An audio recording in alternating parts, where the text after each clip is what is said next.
We often want to bring other voices, other sources into our text, and we're not quite sure how to. So here's a strategy called expand or contract, which helps you bring other voices into your text and as an author take a stance on those voices.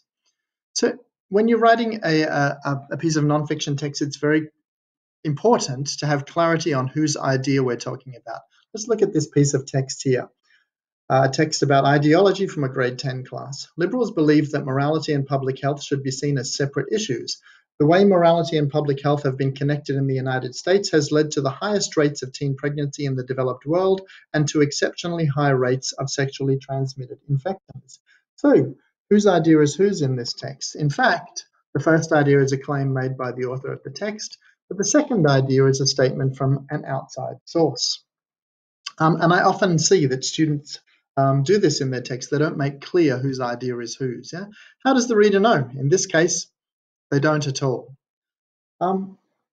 It's very easy to make sure that the reader knows, though. We can insert phrases that attribute the idea to somebody else, such as this. David Greenberg, CEO of Planned Parenthood in Oregon, claims that.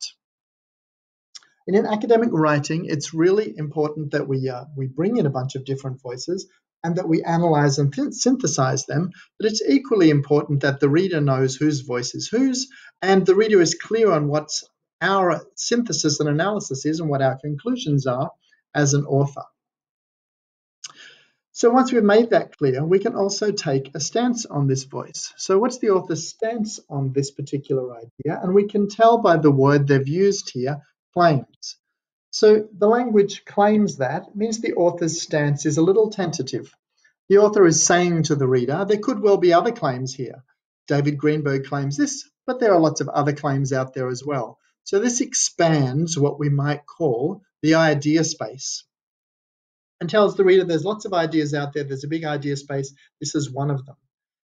As an author, we could take a completely different stance on an outside source. We could disagree with it or endorse it using language like falsely claims that to disagree or makes clear that to endorse. In this case, our message to the reader is this is right or this is wrong, and we're contracting that idea space. We're saying, no, this is the idea I'm going to put out there. This is the only one I want you to focus on. We could, of course, go in the middle and be neutral with using language like states that, and this makes it sort of a continuum from expanding to contracting that idea space. So how does this strategy work? You ask yourself, what's my purpose? Who's my audience? What other voices should be brought into this text in order to help me achieve my purpose? And does it serve my purpose best to expand or contract the idea space around each particular voice that I bring into the text? Once I've decided that, then I can decide on what phrase I will use to introduce each voice, as we saw, claims that, falsely claims that.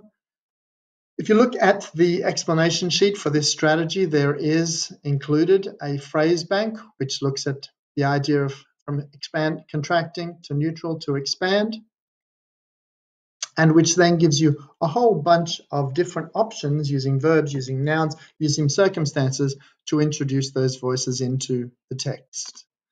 So if you'd like to see this strategy modeled, you can go to the video that says expand or contract modeled, and I will talk you through a model of how this might work in practice.